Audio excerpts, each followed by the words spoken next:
চায়ের সাথে খাওয়ার জন্য বানালাম নিমকি। কুচো নিমকি বা দোকানে 3 ভাজের যে বড় নিমকি পাওয়া যায় সেই রকম ডিজাইন না বানিয়ে একটু অন্য ডিজাইন করলাম। খুব তাড়াতাড়ি হয়ে যায় আর একসঙ্গে অনেকগুলো তৈরিও হয়। আমার মতো যারা ডিজাইন বানাতে পারেন না তারা এই সহজ ডিজাইনটা করে দেখতে পারেন। নিলাম 1 বাটি ময়দা। আমি অল্প বানাবো তাই 1 বাটি মতো ময়দা নিয়েছি।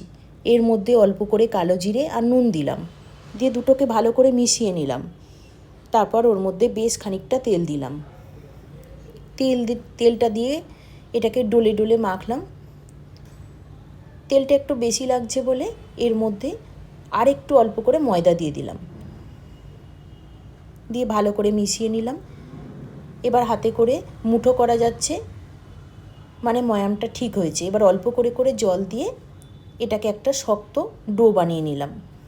তারপর এটাকে মেখে রেখে দেবো মিনিট 5 মতো ঢাকা দিয়ে। এই সময়ের মধ্যে স্ল্যাবটা ভালো করে মুছে নিলাম। এখানেই এটা বেলবো, বেশ বড় করে বেলাও যায়। এটাকে বেশ বড় করে করে লেচি করে নিলাম।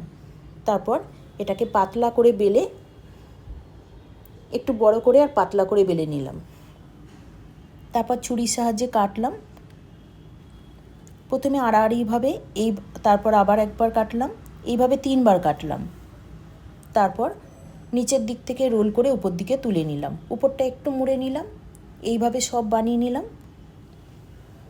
সব বানানো হয়ে গেলে এদিকে কড়াতে তেল বসিয়ে দিয়েছি। তেলটা বেশ ভালো মতো গরম করে নিয়েছি। তারপর গ্যাসের আঁচ একদম কমিয়ে সবগুলোকে দিয়ে উল্টে পাল্টে এগুলো লাল লাল করে ভেজে তুলে নেব।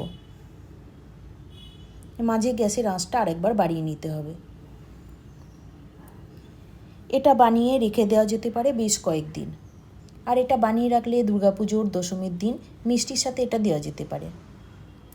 বানিয়ে জানাবেন কেমন লাগলো, আর ভালো লাগলে অবশ্যই লাইক, শেয়ার, কমেন্ট করবেন।